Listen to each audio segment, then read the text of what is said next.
The global energy market relies on a single geographic choke point.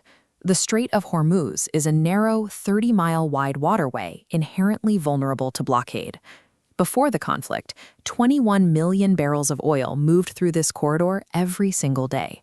This chart breaks down exactly where that massive volume comes from, highlighting the world's highly concentrated reliance on a specific cluster of nations, particularly Saudi Arabia, Iraq, and the United Arab Emirates.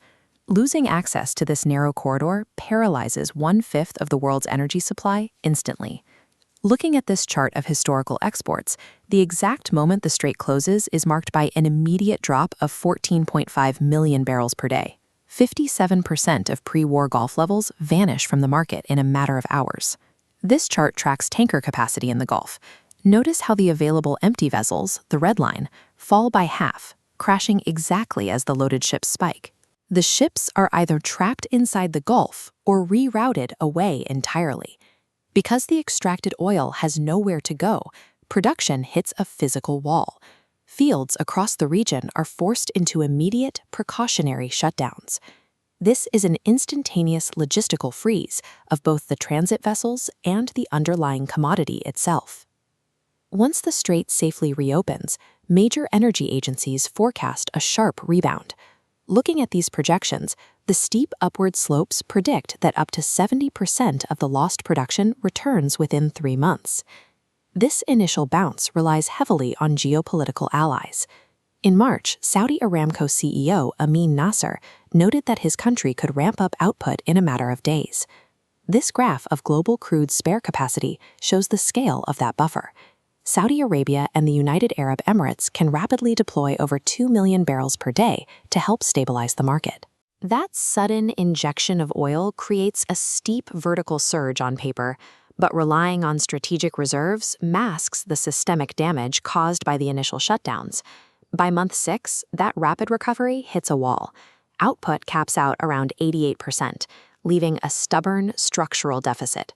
The constraint lies underground, in the form of reservoir pressure decay. Oil wells are not light switches. When you force a pipeline to shut in, the natural pressure inside the subterranean reservoir drops. Restarting the flow requires highly complex interventions. This breakdown of Gulf reservoir pressures highlights the uneven geological risks across the region. Notice the massive blocks for Iran and Iraq sitting in the low and very low columns. Their infrastructure is highly vulnerable to prolonged shut-ins.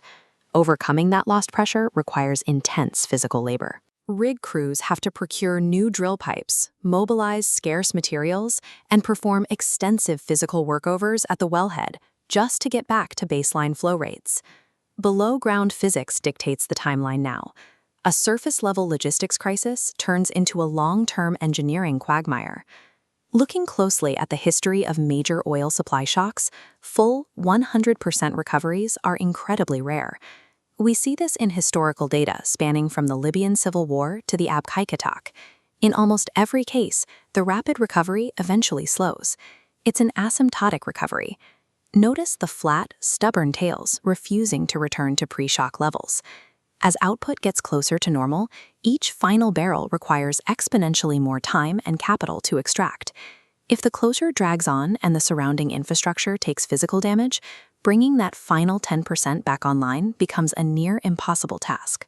A prolonged closure of the Strait of Hormuz forces a permanent downward reset of the global energy baseline.